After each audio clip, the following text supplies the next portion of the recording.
हरियाणा की 2 राज्यसभा सीटों के लिए भाजपा से पूर्व मंत्री कृष्णलाल पंवार, कांग्रेस से अजय माकन और निर्दलीय उम्मीदवार कार्तिकेय शर्मा ने नामांकन दाखिल कर दिए हैं। विधानसभा के संख्या बल के अनुसार भाजपा के कृष्णलाल पंवार की जीत पक्की है, तो वहीं कार्तिकेय शर्मा के मैदान में आ जाने से अजय माकन की मुश्किलें बढ़ गई हैं।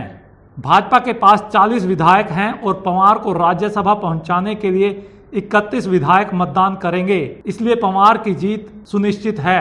पंवार को वोट देने के बाद भाजपा के पास 9 वोट बचेंगे।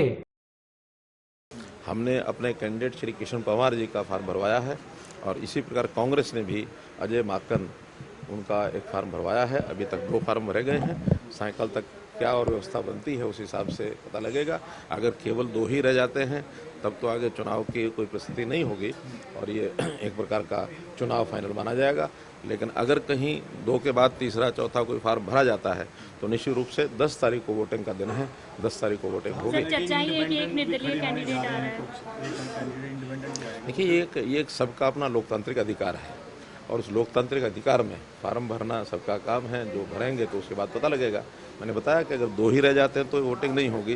2 के बाद अगर तीसरा कोई खड़ा होता है, चौथा खड़ा होता है तो निश्चित रूप से वोटिंग होगी। तो क्या करना है, क्योंकि हमें अपना चुनाव जीतने के लिए 31 MLAs की आवश्यकता है, तो उसके बाद भी हमारे क्योंकि 40 हैं, तो अगर कोई विषय आएगा तो उसके बाद ही विचार करेंगे।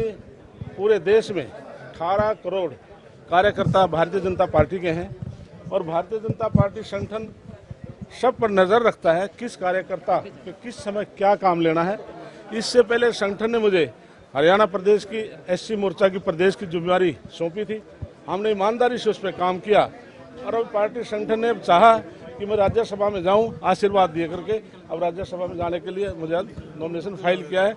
मैं किसी भी नेता के पास मैंने जाकर के ये नहीं कहा कि मुझे राज्यसभा में भेजें। बीजेपी एक ऐसी पार्टी है, कार्यकर्ता सम्मान करती है और किस कार्यकर्ता को किस समय क्या काम देना है उसी प्रकार से काम देते हैं।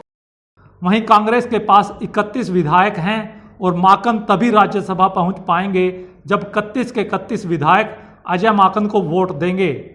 लेकिन कुलदीप बिश्नोई की हुड्डा से दूरियां और मुख्यमंत्री मनोहर लाल से नजदीकियां माकन की राह का रोड़ा बन सकती हैं। बिश्नोई के अलावा कांग्रेस का कोई अन्य विधायक अगर टूट गया तो फिर माकन की हार पक्की है। अब बात करते हैं अजय माकन की मुश्किलें बढ़ाने वाले कार्तिकेय शर्मा की। कार्तिकेय पूर्व कांग्रेसी और मंत्री विनोद शर्मा के बेटे हैं। विनोद शर्मा कांग्रेस के दिग्गज नेता रहे हैं और उनके लिए 1-2 कांग्रेस विधायकों को तोड़ना कोई बड़ी बात नहीं। भाजपा, जजपा, निर्दलीय, हलोपा और इनेलो विधायक अगर कार्तिकेय को वोट दे देते हैं तो कार्तिकेय की जीत पक्की है। मैं एक इंडिपेंडेंट कैंडिडेट हूं, तो मैं चाहूंगा कि मैं सबसे अपील करूंगा कि सब मेरा समर्थन करें ताकि मैं अच्छा काम कर सकूं, आगे बढ़ सकूं। सबसे बात करेंगे, सबको अपील करेंगे कि हमें वोट दें, क्योंकि इलेक्शन लड़ने का औचित्य ये होता है। हर चुनाव में जीत के लिए एक आंकड़ा चाहिए होता है और वो आंकड़ा तो अचीव करना ही पड़ता है। तो मेरे ख्याल से ये चुनाव किसी और चुनाव से फर्क नहीं है। तो उम्मीद करेंगे कि लोग हमें वोट करेंगे और हम जीतेंगे। कार्तिक शर्मा जीतने के लिए और जीत के विश्वास के साथ मैदान में उतरे हैं, जीतेंगे।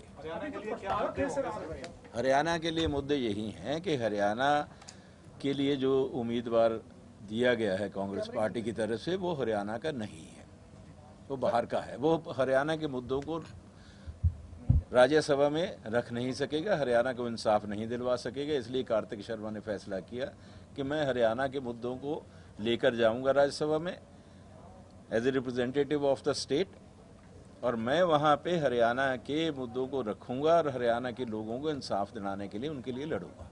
भाजपा के 9, जजपा के 10, निर्दलीय 7, हलोपा का 1 विधायक मिलकर 27 वोट बन जाते हैं। इनेलो के अभय चौटाला और कुलदीप बिश्नोई भी अगर कार्तिकेय को वोट दे देते हैं तो उनकी वोटों की संख्या 29 हो जाएगी।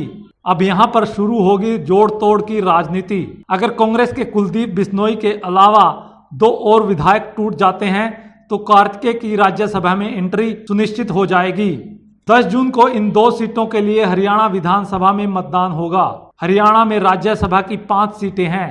भाजपा के दुष्यंत कुमार गौतम, रामचंद्र जांगड़ा, देवेंद्र पाल वत्स, निर्दलीय सुभाष चंद्रा, कांग्रेस के दीपेंद्र हुड्डा राज्यसभा सांसद हैं। दुष्यंत गौतम और सुभाष चंद्रा का कार्यकाल 1 अगस्त को समाप्त हो रहा है। चैनल से जुड़े रहने के लिए लाइक करें और सब्सक्राइब करें।